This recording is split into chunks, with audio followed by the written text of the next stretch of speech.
क्या आप जानते हैं कि संविधान में बजट शब्द का कहीं भी जिक्र नहीं है? हाँ, सही सुना आपने। लेकिन फिर सवाल ये उठता है, जब सरकार हर साल संसद में बजट पेश करती है तो आखिर पेश क्या किया जाता है? आज हम इसी राज से पर्दा उठाने वाले हैं, तो वीडियो को लास्ट तक देखना, क्योंकि आज हम बजट को उस नजरिए से समझेंगे जैसा शायद ही पहले कभी किया हो।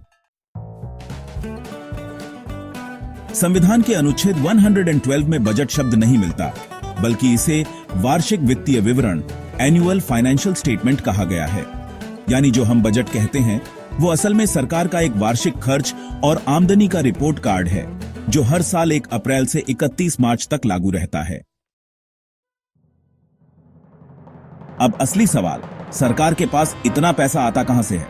सरकार की कमाई 2 तरीकों से होती है। पहला, राजस्व प्राप्तियां, जो सरकार की आमदनी होती है लेकिन कोई उधार नहीं लेना पड़ता, जैसे tax, income tax, GST, excise duty, सरकारी कंपनियों का मुनाफा, सरकारी सेवाओं से मिलने वाली फीस। दूसरा, पूंजीगत प्राप्तियां, वो पैसा जो या तो उधार लिया जाता है या सरकारी संपत्तियों को बेचकर आता है, जैसे विदेशी कर्ज, सरकारी बॉन्ड, पीएसयूज, सरकारी कंपनियों में हिस्सेदारी बेचकर।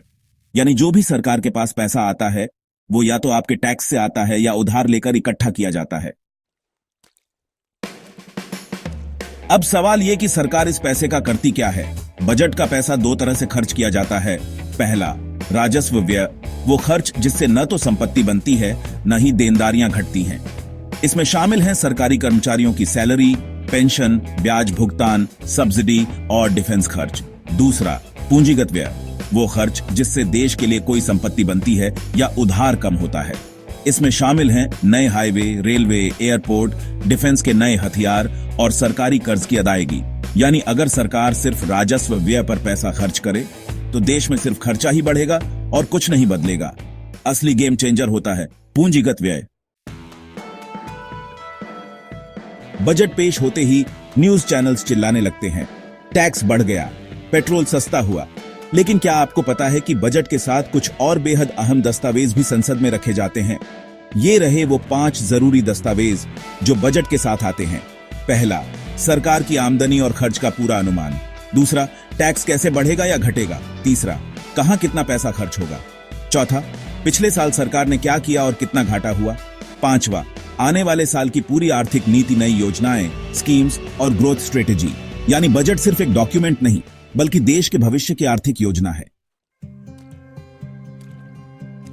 तो अगली बार जब आप बजट देखें, सिर्फ ये मत सोचिए कि क्या महंगा हुआ और क्या सस्ता। ये समझिए कि सरकार पैसा कहां से ला रही है और कहां खर्च कर रही है।